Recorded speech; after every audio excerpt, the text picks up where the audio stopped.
a little unrehearsed. It's just kind of a few thoughts. It's not even, I didn't write a script or an outline for this. So if it feels a little disjointed, just know because it's just thoughts coming out of my head. Because I had a couple of days to kind of think about this recent revelation about Ravi Zacharias. Now, as you guys know, a couple months after Ravi died, allegations of sexual misconduct was charged against Ravi, not in like a criminal law sense, just that he had employees who worked for him in a spa and that he was using his position of power as their employer to pleasure himself, is my understanding. And I think there's more details. You can look at the article there. But a lot of people were shocked by this. And I personally have never really followed Ravi Zacharias until after he passed away. I saw a lot of people who I knew and respected personally, and along with famous Christians, pastors, and celebrities who were very impacted by his ministry and the work he did. So I was curious and I watched a few videos of his and see who he had a relationship with. And while I personally never really followed Christian apologetics, I know a lot of my brothers and sisters do and have found Ravi to be very encouraging for them. So when the news initially first came out, my personal reaction was, I'm not surprised by this at all. Powerful men have used their position of power to do terrible things. Ecclesiastes says there's nothing new under the sun. I'm not surprised when allegations like this come out. Sometimes it's very surprising when it's someone you might be close to, but for someone I'm so far removed by that I've only seen on a screen for a few months, even I've been aware of his name for some time, I didn't feel personally hurt by this or even surprised.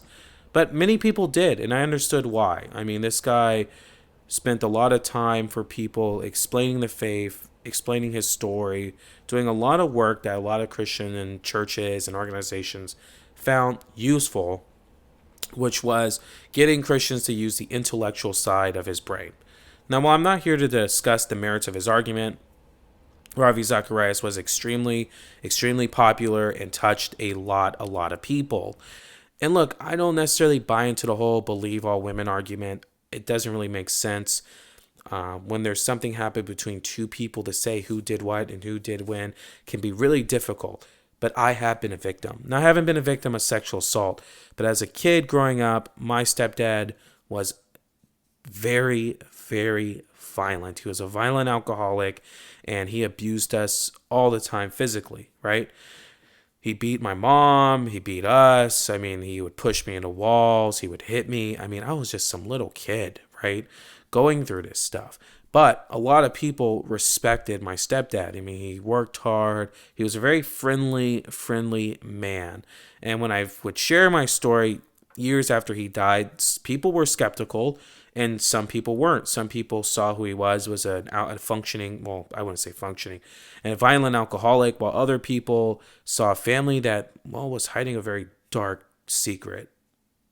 And I remember being a kid and thinking to myself, I wish I could tell someone, but I feel like if I tell someone, he's just going to hurt us.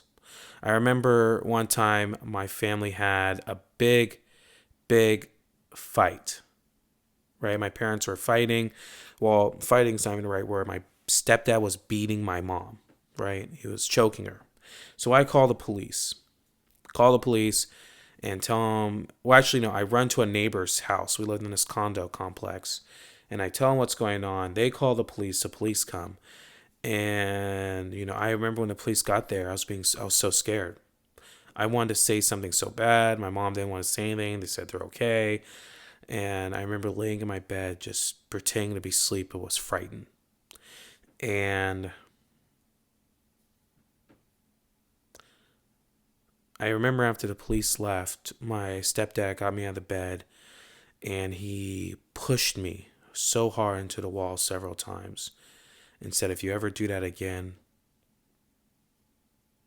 So I know what it's like to be confronted with someone with so much more power than you. And so when I see things, people saying, I don't believe these victims, what do they have to gain? I had to gain nothing, of course, when I told my story. And I honestly never thought of even sharing this.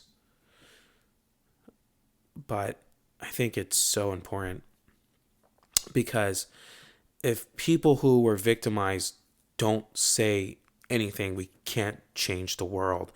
And so I understand when you look up to someone or you have this personal relationship with someone and they seem like they were a good person, it can be really hurtful to find out maybe they weren't. And I know there's always two sides to a story, and I'm probably biased because of my past, but guys, there's a lot of evil in this world, and we shouldn't be trying to shut victims up or not even listen or just assume that someone's lying. You know, one of the things that bothered me, some of the comments I've read from people, not necessarily on this channel, because you guys are pretty smart people, but things I've read when on the Christianity Day, I just go in the comments section because I clearly hate myself. Was things like these people just want to tarnish Ravi, they hate God, they hate Jesus. You know, why would God bless a man who done such evil? Y'all, have y'all read y'all Bible?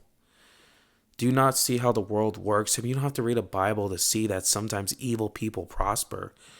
I mean, many of you, including myself, find someone like Joel Osteen's ministry horrible. You know, I don't agree with his theology. This prosperity preaching I find extremely unhelpful because the world's really tough and I don't think it provides a real grounding for someone, you know. But his church is huge. I believe he's in error.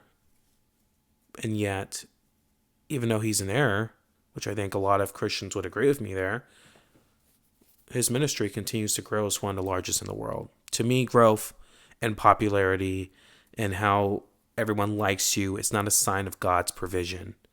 It may actually be a sign of God's judgment. Guys, I hope you enjoyed this video. I hope this provides something there. You know, as we talk about this, guys, make sure to give to a charity that helps victims. In any case, just, you know, domestic violence, sexual assault, something. I think I'm going to do that today because, I don't know, it's just so sad to see people hurt all the time. And guys, I know this is difficult. So let me know what you guys think in the comments as always. And yeah, stay safe out there. Enjoy your holidays. God bless you.